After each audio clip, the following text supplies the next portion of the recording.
Hello, मैं सौरभ लोधी। इस video को देखना सुनने वालों को प्रणाम, सत श्री अकाल, नमस्ते। ये वीडियो उन हिंदुओं के लिए है जो भारत में सेक्युलरिज्म, गंगा जमुनी तहजीब, हिंदू मुस्लिम भाईचारा के नाम से जो गंदगी भरे नाले बह रहे हैं, उनके किनारे पर रहकर अपना जीवन यापन कर रहे हैं, गुजर बसर कर रहे हैं। बात 2022 की है।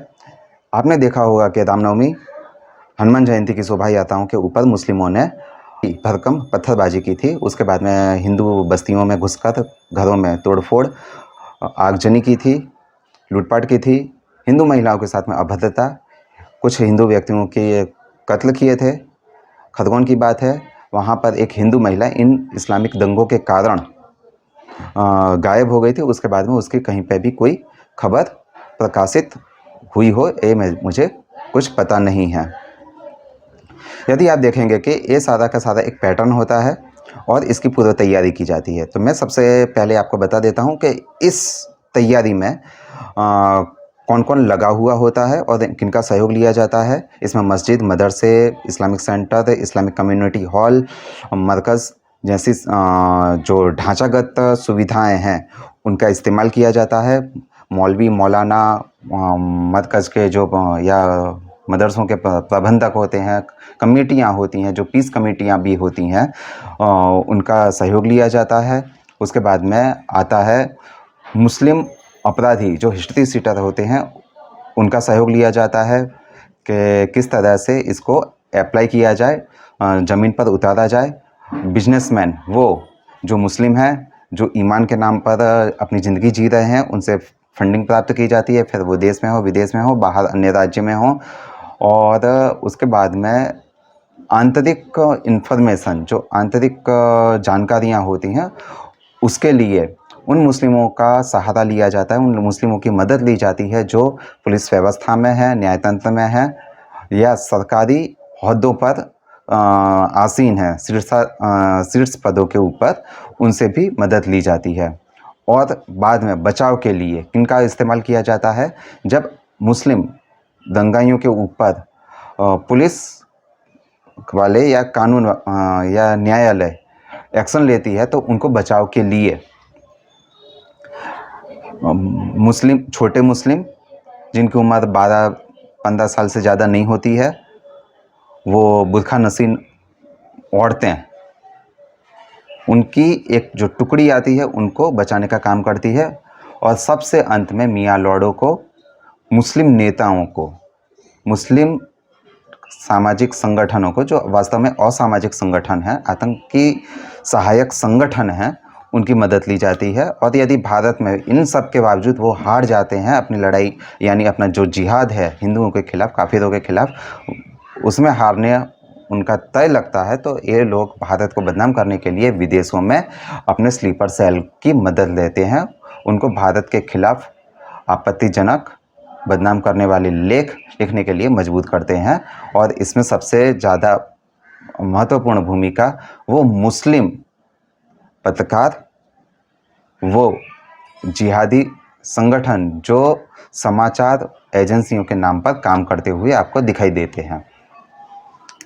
ये सब पूरा जो मकड़ जाल है, वो सब पूरा का पूरा भारत के हर राज्य में, हर प्रांत में, हर शहर में, हर जिले में, हर गांव में काम करता है।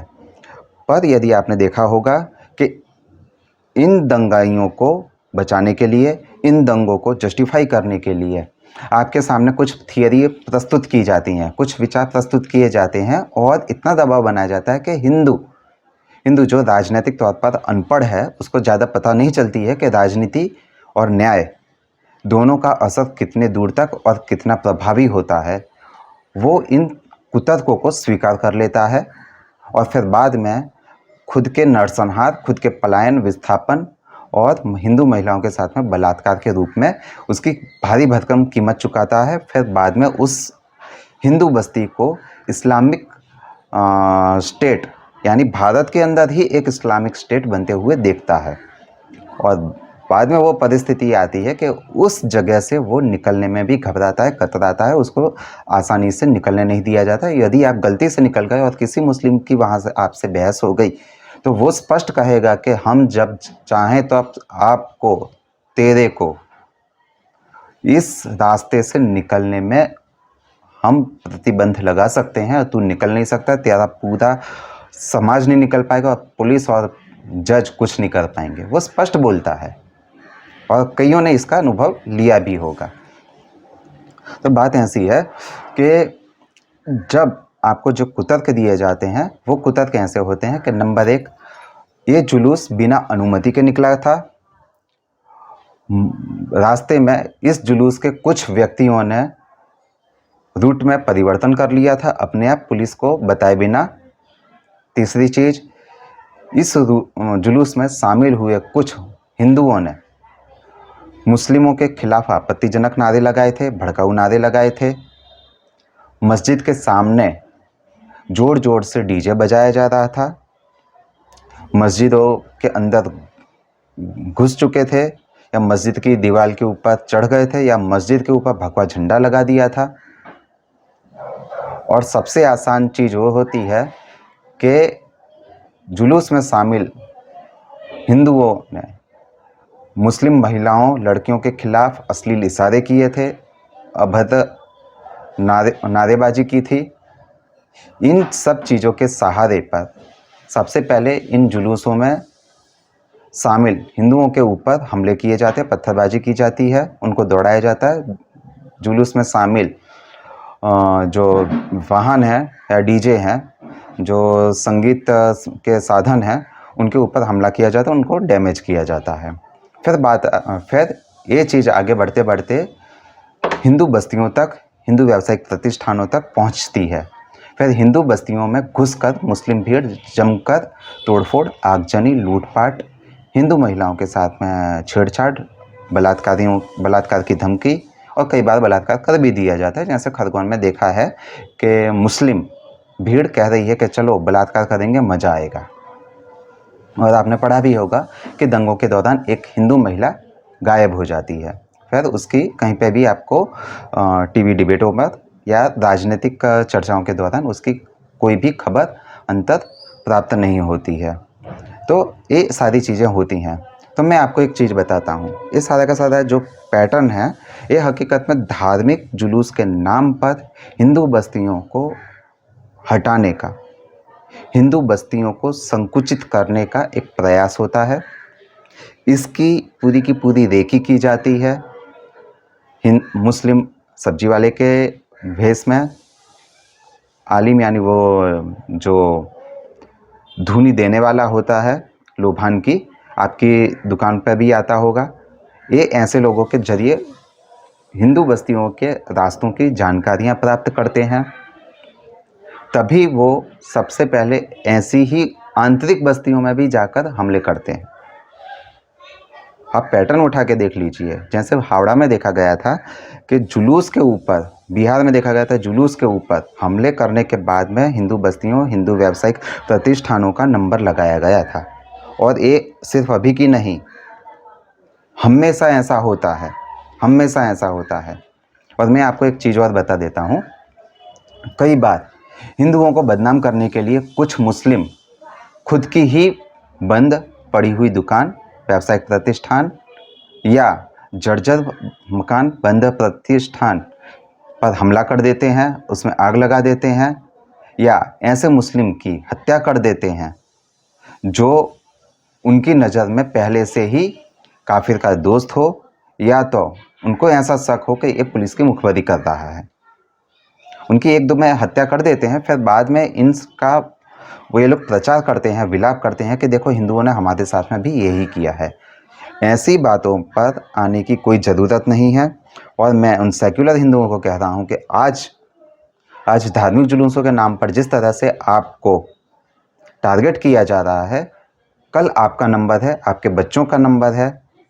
जिस तरह से नुपुर शर्मा के किस्से में देखा गया था, नुपुर शर्मा का समर्थन करने पर अन्य 6 जो जानकारी में प्राप्त हैं, जिनके खिलाफ, जिनके लिए कानूनी कार्यवाही चालू है, और ऐसे अन्य अनगिनत किस्से होंगे जिसमें पुलिस ने संज्ञान नहीं लिया है या पुलिस में उनकी जानकारी नहीं आई है।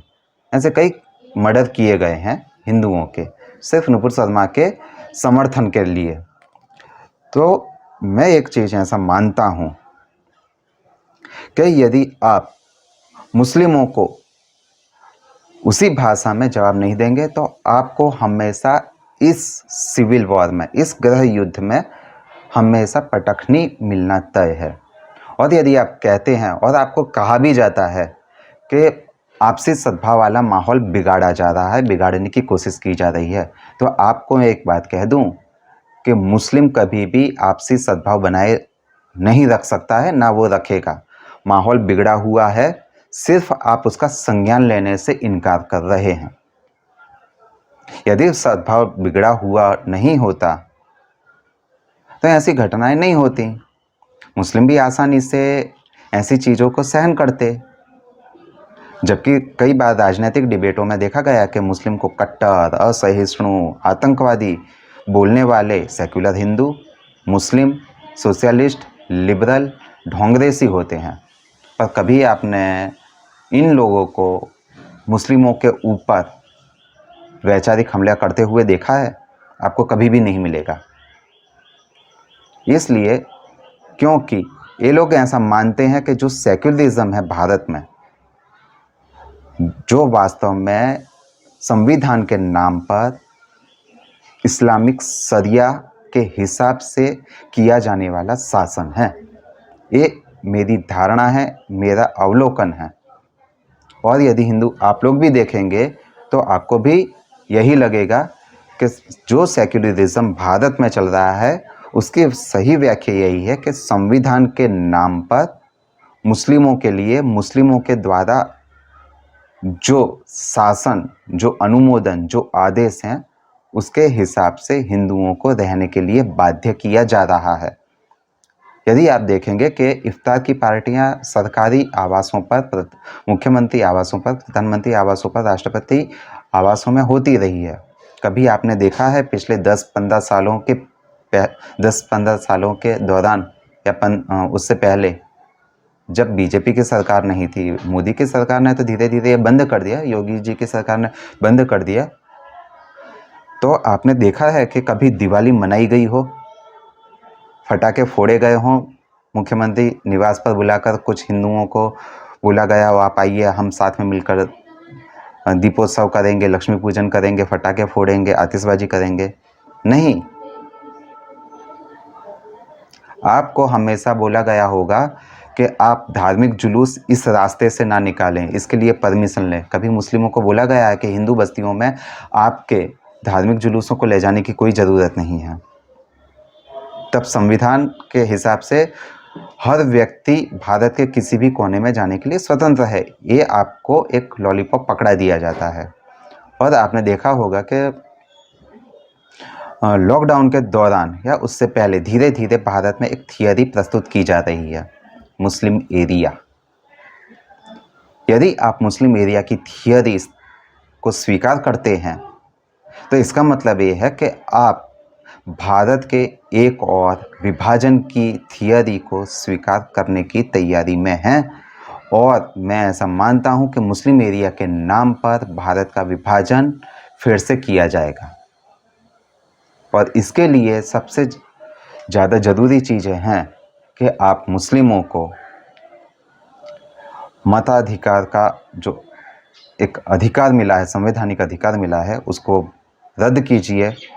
क्योंकि मुस्लिम आपकी लोकतांत्रिक व्यवस्था, आपके संविधान का इस्तेमाल करके आपके अधिकारों को प्रतिबंधित करता है, आपके अधिकारों का हनन करता है, आपका मानव के तरीके से जीना मुश्किल कर देता है और आपके ऊपर, आपके ही बाजू में रहकर वो इस्लामिक जिहाद का हिस्सा बनकर आपके खिलाफ जिहाद करता हुआ आपको प्रतीत होगा, मिल जाएगा। इसलिए मैं ऐसा मानता हूँ कि सबसे पहले भारत सरकार को या बीजेपी सरकार को चाहिए कि मुस्लिमों का लघुमती या अल्पसंख्यक का दर्जा वापस ले, मदरसा बोर्ड या वक्फ एक्ट ख़त्म करे और वर्शिप एक्ट को ख़त्म करे। ऐसे वो कानून हैं जो मुस्लिमों को स्पेशल स्टेटस देते हैं, ज़मीन हथियाने के, षड्यंत्र करने के, अपराध करके बचने के ऐसे सारे कानून ख़त्म करे। उसके बाद में उन अधिकारियों को, उन पुलिस वालों को, उन मियाँ लॉर्डों को चिन्हित करे जो ऐसे गंभीर अपराध में अपना ज्ञान पेल कर उनको तुरंत जमानत दे देते हैं, उनको छोड़ देते हैं। जैसे जयपुर ब्लास्ट में हाई कोर्ट में हुआ है कि जयपुर ब्लास्ट में चारों मुस्लिमों को छोड़ दिया गया और बल्कि जांच अधिकारी, जांच एजेंसी को बोल दिया कि इनको कानून की जानकारी, इनको जांच करना नहीं आती है। इसलिए ऐसे जब आप कड़क स्टेप लेंगे और आपको राजनीतिक तौर पर भी कड़क प्रतिक्रिया देते रहनी पड़ेगी, वरना भारत का इस्लामिकीकरण जो कश्मीर से शुरू हुआ था वो धीरे धीरे भारत के हर राज्य में प्रसार कर चुका है, अपने पैर फैला चुका है। इसलिए मैं हिंदुओं को भी कहूँगा कि आपको जब भी चुनाव आता है तो सेक्युलरिज्म के नाम पर, महंगाई बेरोजगारी के नाम पर और नफ़रत के नाम पर कभी भी वोट नहीं देना है। आपको सिर्फ एक ही चीज़ याद रखनी है, यदि हिंदू सुरक्षित रहेगा तो भारत सुरक्षित रहेगा और भारत सुरक्षित रहेगा तो लोकतंत्र और संविधान सुरक्षित रहेगा। आपको इसी मुद्दे के ऊपर अपने हर चुनाव में वोट देने हैं। आपको हिंदू मुस्लिम भाईचारा, सद्भावना, सहिष्णुता जैसी घुट्टियाँ पिलाई जाएंगी। आप उन घुट्टियों को लात मार दो, कह दो कि आप खुद पी लो, आपको ऐसी घुट्टियाँ पीने की कोई ज़रूरत नहीं है। आप हमेशा याद रखो कि आपके साथ में क्या क्या राजनीतिक इस्लामिक अत्याचार किए गए हैं, क्योंकि ये लोग आपकी कमज़ोर याद शक्ति का फ़ायदा उठाकर आपके वोट प्राप्त करके सत्ता में आके इस्लामिक तुष्टीकरण करते रहते हैं और मुस्लिमों के समर्थन के लिए, मुस्लिमों के प्रोत्साहन के लिए इस्लामिक जिहाद को आगे बढ़ाने वाले कानून पास करते रहते हैं, निर्णय देते रहते हैं। और पुलिस वाले ऐसे परिस्थितियों में, ऐसे दंगों के वक्त मैदान में उतरकर हिंदुओं के ऊपर हमले होते हुए देखते रहते हैं और एक्शन नहीं लेते हैं।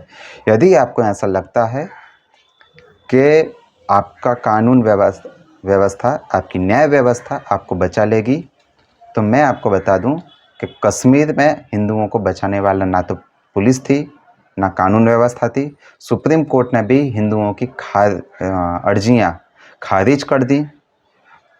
और साथ में आपने देखा होगा कि गोधरा कांड के बाद में भी सुप्रीम कोर्ट की तरफ से कई मौक़ों पर हिंदुओं को हार और निराशा का सामना करना पड़ा और मुस्लिम सिर्फ एक केस लेकर आपको बदनाम करेंगे, आपको अपमानित करेंगे, आपके ऊपर कानूनी और प्रशासनिक कार्यवाही करने के लिए दबाव बनाएंगे। जैसे बिल्किस बानो के केस में देखा गया है, जो मुझे पूरी तरह से फेक लगता है, एक राजनीतिक साजिश का हिस्सा लगती है, जैसे कठुआ में हुआ था। और मैं खुद मानता हूँ कि कठुआ या बिल्किस बानो जैसे केस हों, वहाँ पर मुस्लिम भीड़ के अंदर कोई भी गैर मुस्लिम महिला के साथ में रेप नहीं कर सकता, उसकी हत्या नहीं कर सकता है।